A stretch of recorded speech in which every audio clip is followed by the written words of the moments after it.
Good afternoon, everyone, and a warm welcome.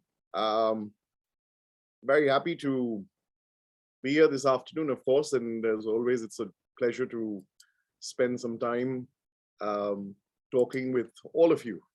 As you know, today is a webinar where we are looking at the role that the English language plays, particularly for young children between the ages of 5 to 9 in particular.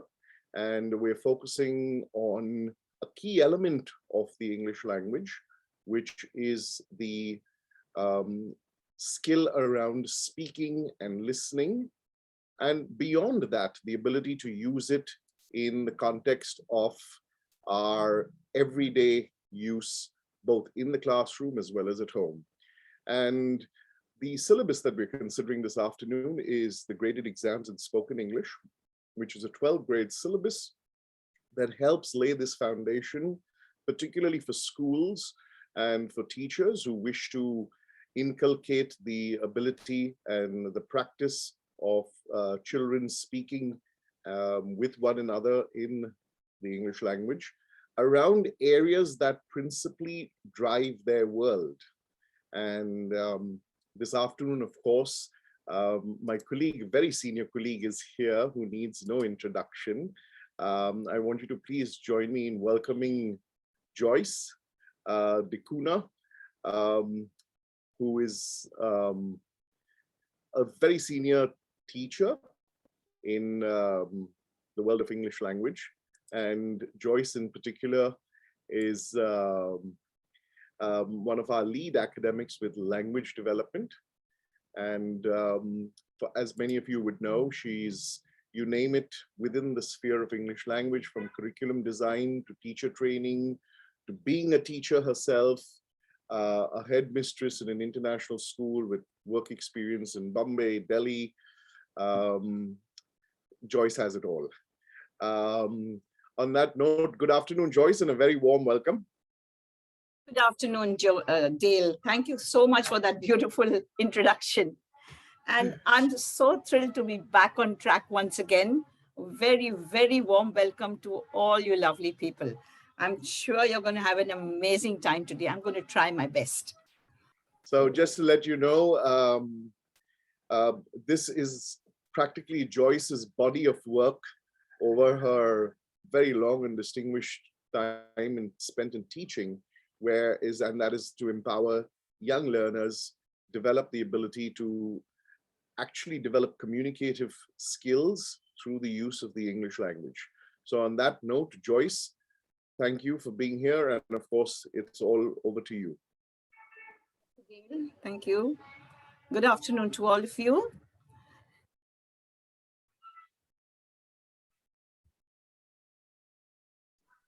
We can hear you, Joyce, so you're good. Yeah, my thing is not, the next slide is not coming. 1 second. Yeah, okay. Now today our main objective is the importance of developing the ability to speak and listen in everyday English. Now there are specific objectives here. Language acquisition stages, some developmental strategies, how the Trinity Jesse syllabus for grades 1, 2, 3, and 4 are helpful and could be included in the existing curriculum. Then we'll talk about the elements of lexis, language, functions, phonology, and grammar with examples. A few activities that show how children learn English through using the language beyond just reading and writing it. And finally, to elicit additional problems from participants. So here we go. Here we have our young children, giant voices. I love this expression. Language development is an amazing process.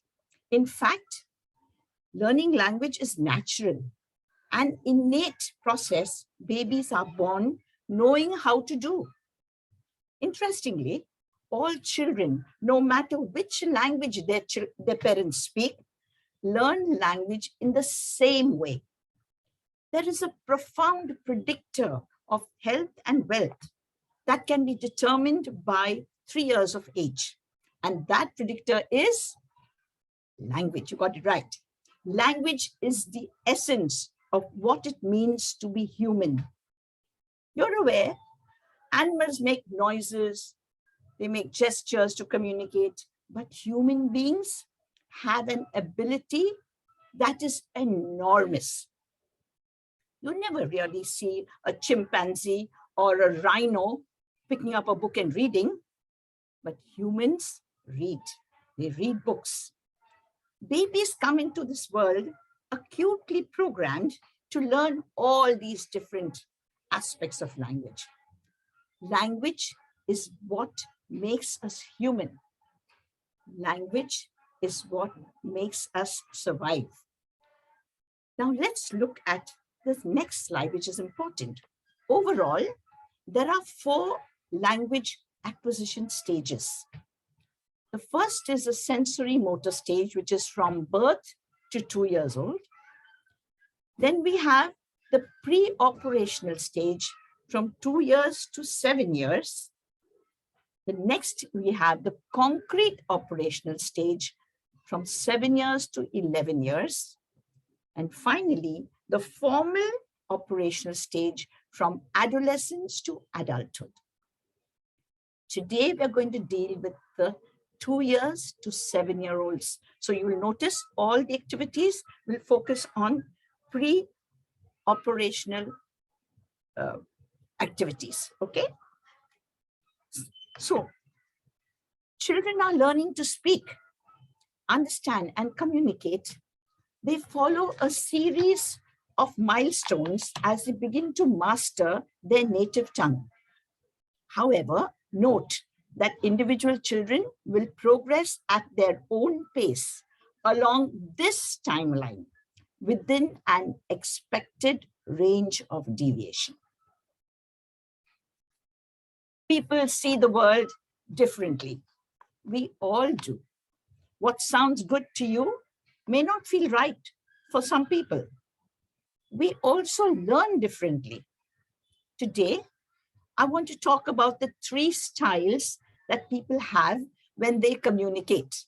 Go ahead and choose your style. I'm sure you belong to any one of these or maybe all 3. I'm going to show you how you can use these styles to teach children to communicate effectively.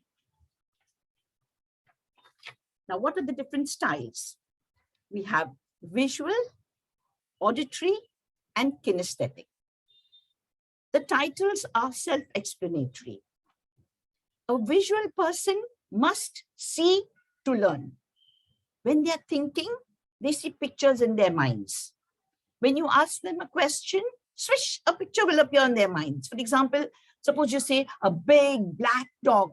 There, the picture of a big black dog will appear in their minds. And then automatically they begin to speak. These are visual thinkers. An auditory person must hear to learn. Now, these people need clear speech. You can stress key words for auditory thinkers. And finally, we have a kinesthetic person who likes to do things. You can use a hands-on approach for kinesthetic thinkers. These people need really slow speech because they feel with their body. They want to do things. That's what we call hands-on. They want to touch things. They want to move things. They understand best when they are doing it. Children learn as they play. Most importantly, in play, children learn how to learn. I'd like to repeat this. Children learn as they play. Most importantly, in play, children learn how to learn. A child begins to perceive the world not only through his eyes, but also through his speech. So it's best to use all 3 learning styles for teaching communication. One of the pillars of education is I see, I know. I hear, I understand. I do, I remember. So the people who have been trained by me till date will now understand why our training sessions are so action-packed. They're not allowed to sit for more than 5 minutes. You do, you remember. Now, how do we do this?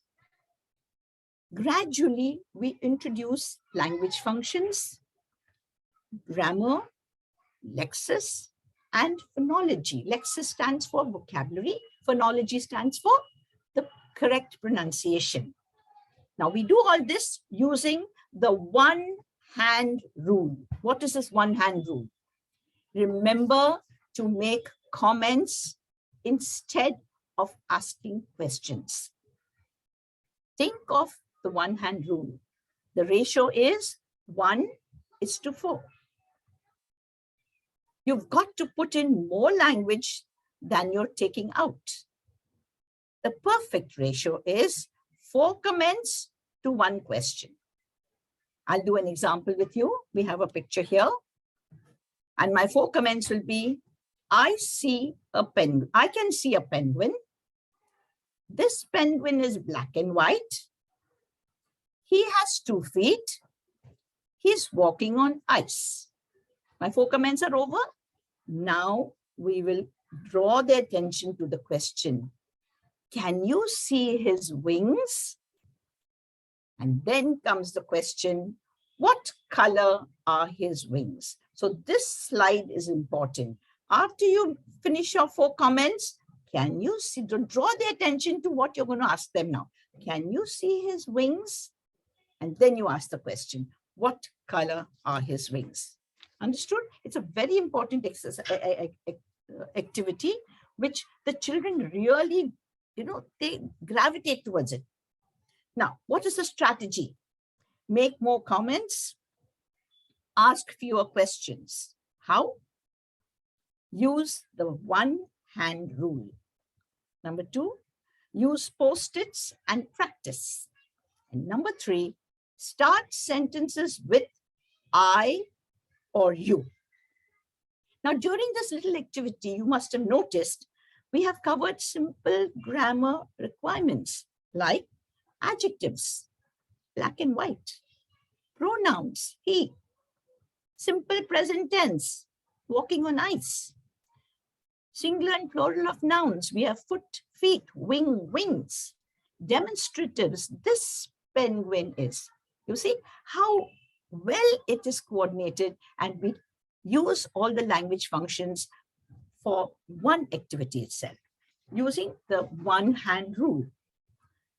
Now, the lexis and vocabulary can include classroom objects, parts of the face and body, or you can have common animals, items of clothing. Now, I want you to incorporate it into your curriculum. So you see what is the curriculum required at grade 1 level in your school.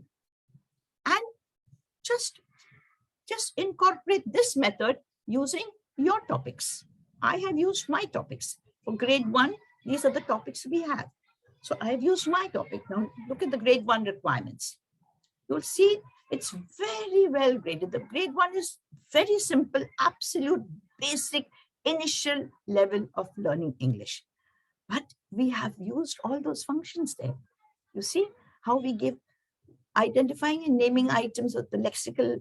Then I've used the grammar, I've used the singular plural verbs. We have used so many things. Now let's look at this. Get your paper and pencil ready and jot down 5 ways to promote early language skills. Now, what are they? Elicit rather than demand speech. I've just done that activity with you. Now, as teachers, we feel that our job is to ask questions, and elicit from them. Aha. You have to ask the question, yes, elicit, but first give your 4 comments. So you do the input, and then gradually elicit. So don't demand answers from them. The second is use location and frequency. What do I mean by that? A child learns language through hearing the same word in the same location many times. When we change the words we use, this makes them a little confused. They find it a little difficult. They take longer to learn the language. When children are very young, you use the same words in short phrases in the child's routine. This example will come clearly in the next point. Read interactively. No teacher will just take up a book and start reading the story and expect them to get excited and listen. What do? We get them to interact with us. First of all, we use repetition here, frequency repetition, like for example, in the story of the gingerbread man, use location and frequency. So each time the gingerbread man meets an animal, he says, run as fast as you can. You can't catch me, I'm the gingerbread man. Then he meets another animal and he says the same thing. He meets another animal, he says the same thing. This is what I mean by location and frequency. But while you're telling the story, it's interactive. The children are also joining in the chorus. This is how we encourage them to develop language. Automatically, that becomes their language.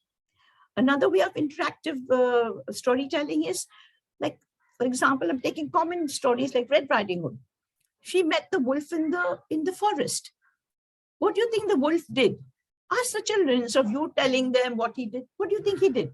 Some child may say, oh, he gave her a hug and said, you look so beautiful. Another child may say, hey, what are you doing in my jungle?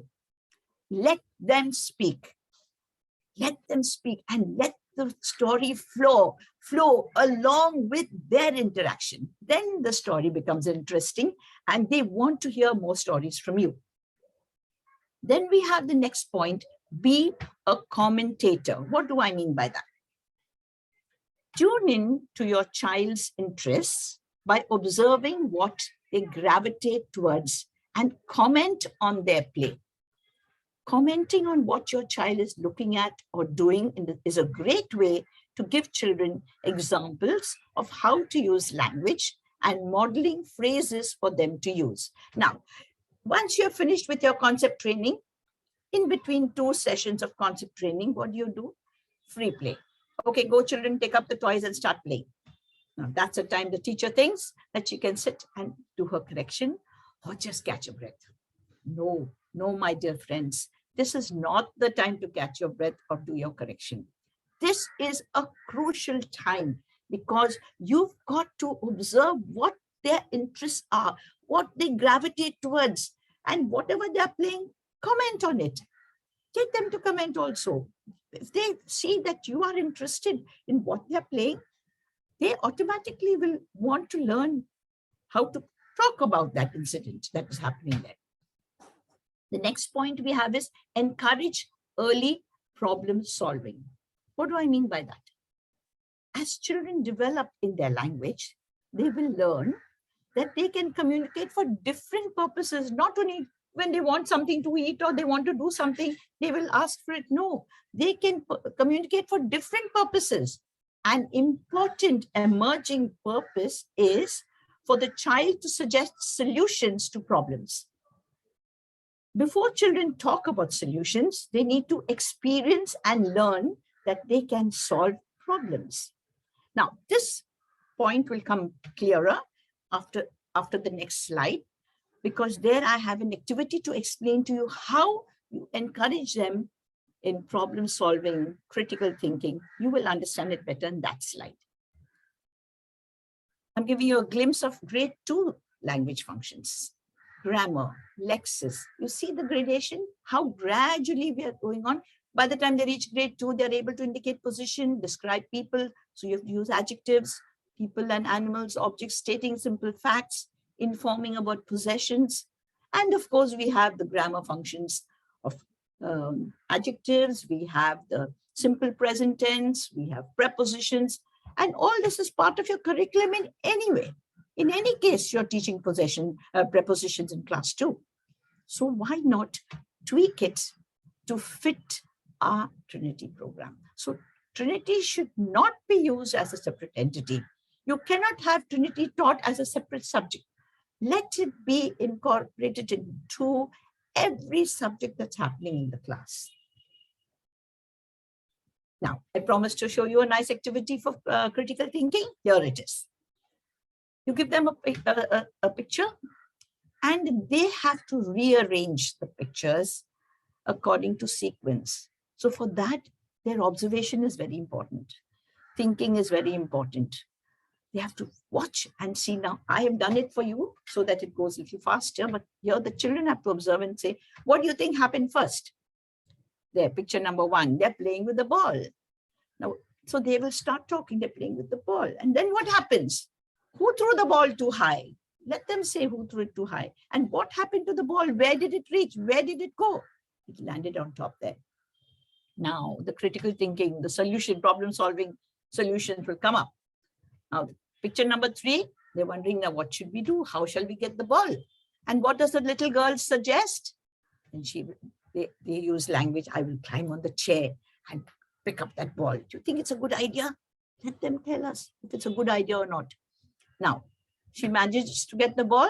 Look at picture number 4. She's very happy. She managed to get the ball from up there. And then what did the little boy say? Throw it to me. I'll hop it. Throw it. And she threw it.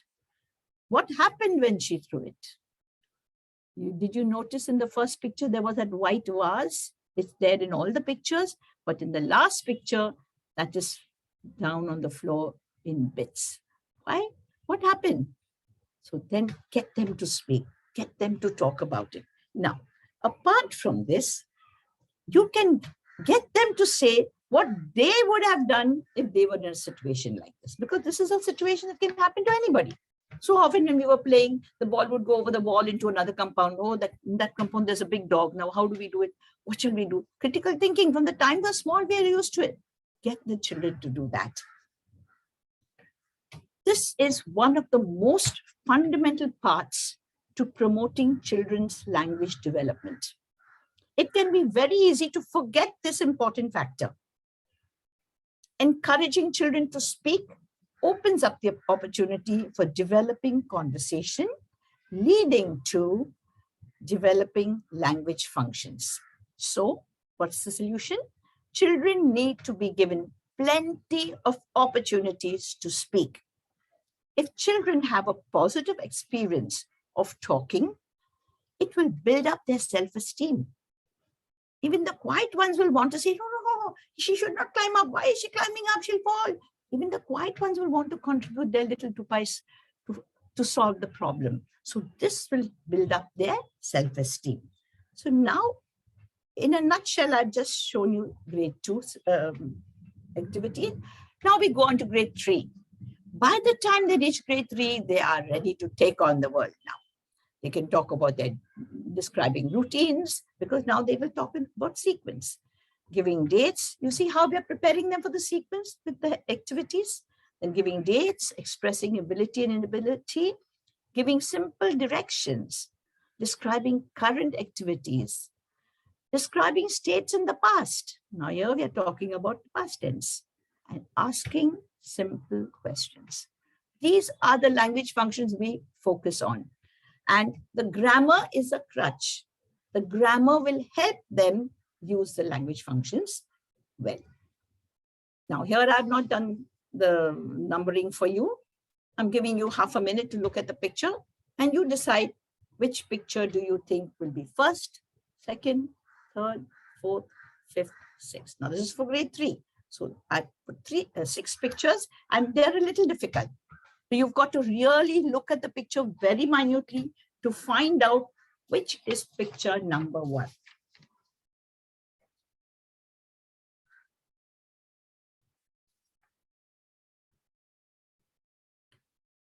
So picture storytelling can be an exciting activity, as children love to tell stories. Provide them with a set of pictures. Ask them to arrange in logical sequence and spin a story from it. I want to say one thing here. Not all children will tell you the same story. Some may have another story. They may have another twist to the story. Go ahead, encourage creativity, encourage them. Now, here I say, this is a wonderful game that enables them to formulate and ask direct questions. Ask kids to be in a circle. Let one child be the leader, and that child has to think of a famous place or a known personality. Here in this picture, that little girl is thinking about Barack Obama. The other children in the group have to identify it by asking a set of 20 questions. Now, right from grade 1, we are encouraging them to use question words. Grade 2, again, question words. By the time you reach grade 3, all the question words are there. Who, where, when, what, why, how, which, all the question words. So they have the liberty to use any of those question words. We give them an opportunity to ask 20 questions to find out who she's thinking of. The child can respond saying yes or no. In case the group fails to guess the person, this child becomes the leader, becomes the winner. Okay. Now, the ideal way to overcome fear. Now, this is something that they're not afraid. Some may ask the question, some may not. Fear factor is a very major factor where children are concerned. They're afraid to speak. So what do? We have activities in groups. So first you begin your activities with groups. In group work, the children can hide in the shadow of another smart child. So they don't feel so frightened to speak. They may speak a word or two, but it's okay. In a group, they feel more comfortable. Once they overcome that fear, then you have pair work. So you start with group work, you have pair work. Now in pair work, both have to speak, but this child is facing only one more child. So only two of them are facing each other. So that's not so scary. Once they get the confidence, then you go on to do individual work. Now, you know, one of the factors here is one of the functions, grammar functions, is adjectives. How do you teach them adjectives? There are several ways to teach them adjectives. I have just thought of one nice little way, how to guess the object. So one child is blindfolded and the others have to choose an object, something very colorful. The child who is blindfolded has to ask questions. The children who are in the circle will use describing words to help her guess what the object is. Now, in case she's not able to find out what it is, she can ask questions to get to know better what that could be. So she can ask additional questions as cues. You see? So this is how we teach them adjectives. Now comes the all-important grade 4. Grade 4 is a very special grade because by the time they finish grade 3, they are out of the initial stage and they enter the elementary stage. Here's where they learn how to do presentations for full 5 minutes. It's not easy. You try speaking, you'll dry up within 1 minute or 1.5 minutes. It's not easy. I'm going to do an activity with you for that. So this is a very important grade. So only when the children have mastered the initial stage requirements can they do a grade 4. So it's not necessary that a class 4 child can do a grade 4. It need not be like that. You've got to see the level of language of those children.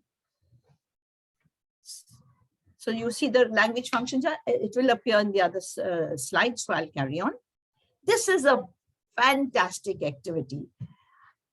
Ask a question, you answer it, you add to it, and then you ask a question for the next one. So you see, I'll give you an example. Their topics for grade 4 are holidays, hobbies, school and work, food, seasonal activities, whatever. Now, this child is going to ask the question, do you love shopping? Now, this girl has to answer. So he has asked the question, she has to answer. What will she say? Yes, I love shopping. Enough. Then she has to add to it. I go shopping every weekend. After that, what has she to do? She has to ask a question next. So you understand? So you ask a question, this child has to answer, add, and ask a question to the next. So how often do you go shopping? In case she said, no, I don't love shopping, but I love reading. Then she will add to it and say, I read every day. Now, why is she saying this? Because the grammar functions are talk about frequency. So I read every day. Then how often do you read? That is her question. This is a fantastic activity. And whenever I've done it with my trainers, they have really come back with feedback saying the kids enjoy it thoroughly. Then we have story starters. One candidate will begin the story with the supplied introductory phrases. The second candidate creates the second sentence using the simple past tense. Now, remember, I'm saying that because I'm referring to the language functions of grade 4. The third candidate goes on to add the third question, and it goes around the team. I really wish it was a face-to-face session here. It would have been hilarious. It would have been fun to really do this activity.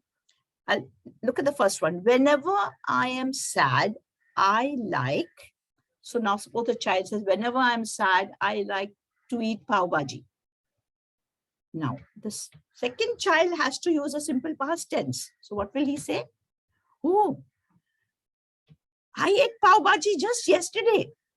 Every Sunday I eat pav bhaji. So he's used the past tense, he's used the frequency also. Now he's answered, he's added. Now he'll ask a question to the, so this is a story, but he said, do you think it was a good idea? So they will go on. So we started with this boy's story. He was sad, he ate pav bhaji, and they go on and they build up the story of where all they land and what all they do. It is anyone's guess how that story is going to end. But you'll be amazed at the ideas children come up with. So here I've given you story starters. You can make up your own also. We're going to throw a party for, I don't know, for anyone. When I was young, I participated in whatever. Whenever I eat street food, let the child say. So these are called little story starters, which you can also build up on your own and give them newer ideas. Then we have on the same lines, we have conversation starters. It's the same way.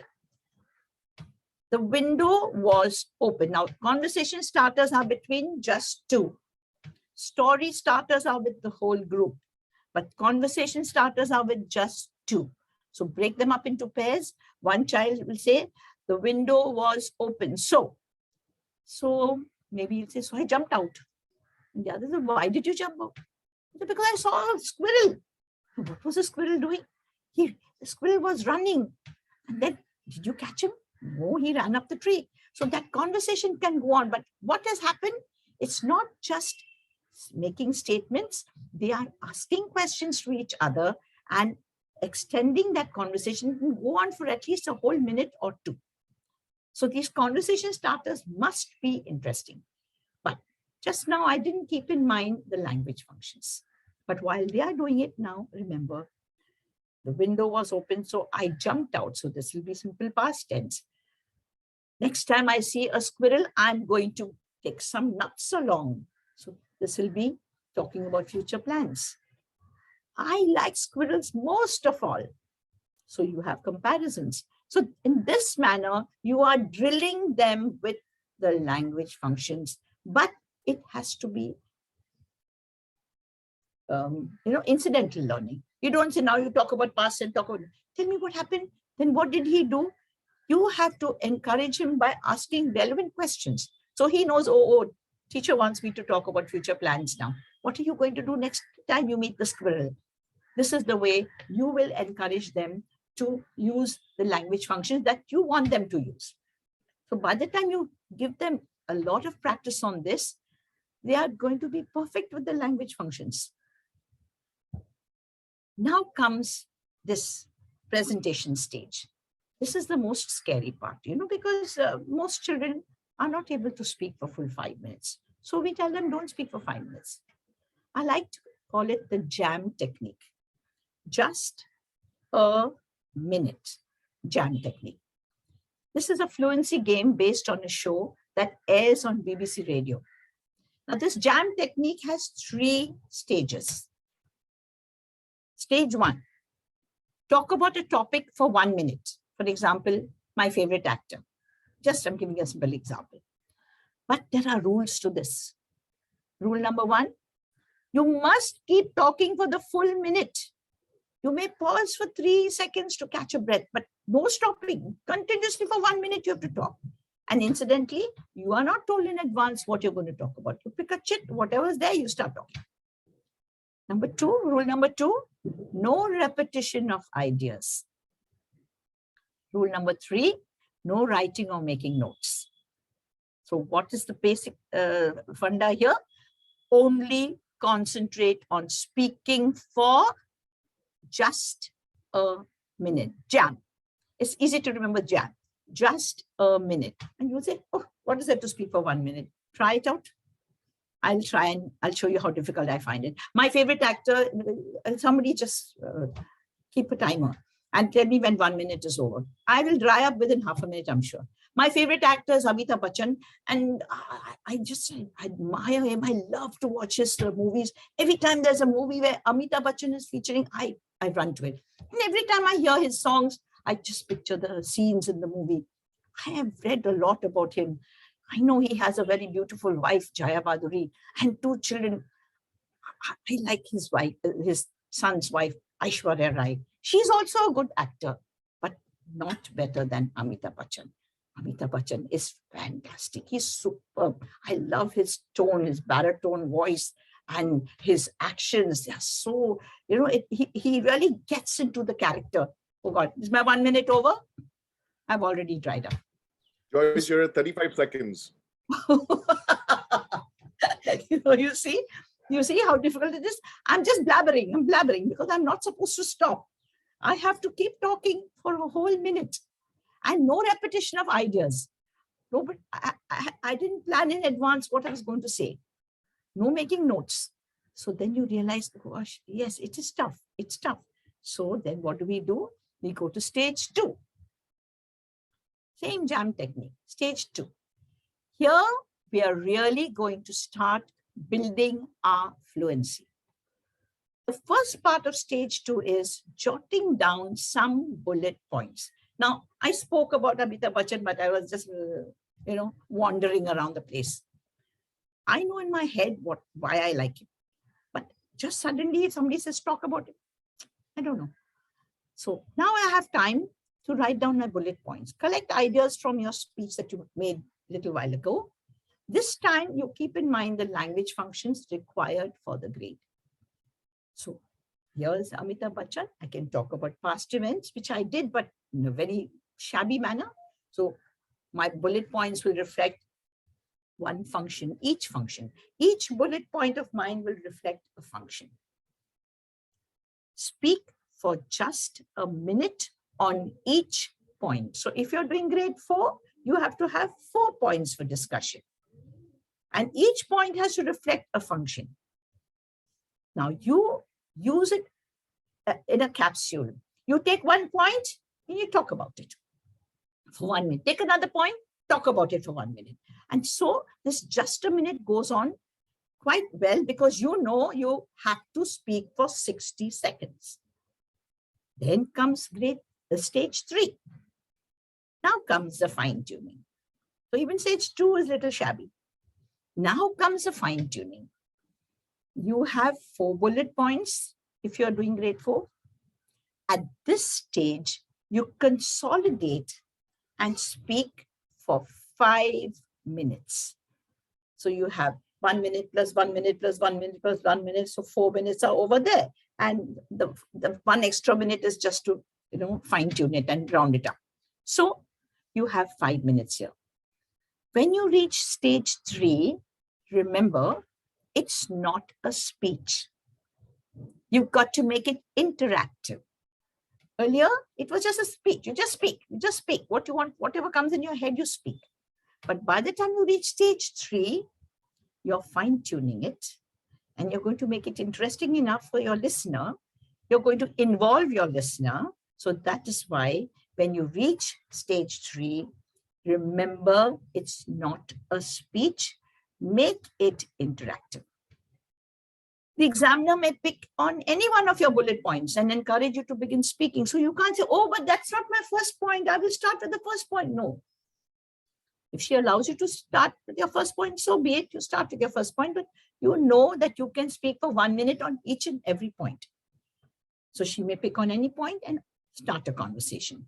Ultimately, you have just 5 minutes to speak on all aspects of your topic. So we can change the name now to JFM. Instead of JAM, we have a JFM. So in 5 minutes, you have enough of ammunition, enough of material, because you have prepared each point for 1 minute. Now, the children must learn this technique, 3 to 1. It's called the 3 to 1 technique. It's journaling. Actually, it's called journaling. Whenever they have an experience, a good experience, they must learn to come home and jot down some points about it. This 3 to 1 is like my recent holiday break. 3 things I did on my holiday break. 2 of my favorite gifts. And 1 person I enjoyed spending time with. So we have the 3 to 1 technique. This is called journaling. It's very interesting. The children need not write long stories. 1 small sentence is enough. Simple sentences. This is for a standard 4 child. Now, when they're writing their sentences also, again, I've put down the language functions here. So keep in mind that whenever they write anything, they are including a language function along with it. Now, I'd like to show you a slide where my little granddaughter has done her journaling. She's in class 3, and she went recently for a holiday, and this is her journaling picture. I can't see. She went for a holiday, her trip to Koh Tao Island, Shark Bay. There were sharks in the water here, baby sharks, of course, not big sharks. And she had her snorkeling gear and everything. And so she's written my trip, my visit to Koh Tao Island, Shark Bay. And there she wrote, what was most exciting about her experience? When the baby shark looked at me, I remained still. So he thought I was a seaweed. Oh, wow. Imagine, I would never dream of it. I would have said I got frightened and I ran back. No. Or I would say I clung to my dad. No. See, the critical thinking went on there. She didn't run to her father or to the trainer, to the guide. She just remained still. The baby sharks, you can't swallow them. She remained still. So the shark thought that she was a seaweed. Now, this little journal of hers, she's written only 1 sentence. But what a memorable sentence that is. Something that will go down in history. When she's much older, when she reads it, she'll remember this whole experience. And proudly, she's written her name, Zoe Rodriguez, there. That is Zoe Rodriguez in class 3. So I asked her for it because I wanted to use it today in my session. No session is complete without talking about my experiences with this little one. I can attribute my good presentations to her because I really watch how she's growing in all the different activities that she does. So thank you so much. I wish you have enjoyed the session. And please bring many more friends and colleagues with you the next time you come for the session. Thank you so much. Thank you, Joyce. As always, a brilliant run through. And I can see some of the comments. So teachers, I'm going to ask you very quickly if you could just type in a comment with regards what have you taken away today and if you've enjoyed it. So yes, so Valerie says thoroughly enjoyed, absolutely brilliant, wonderful session. So Joyce, thank you very much for a really, really interesting approach and for the techniques and for the ability of teachers to be able to simplify things for a lot of the students. That's truly insightful. And I say thank you very much on behalf of all the teachers.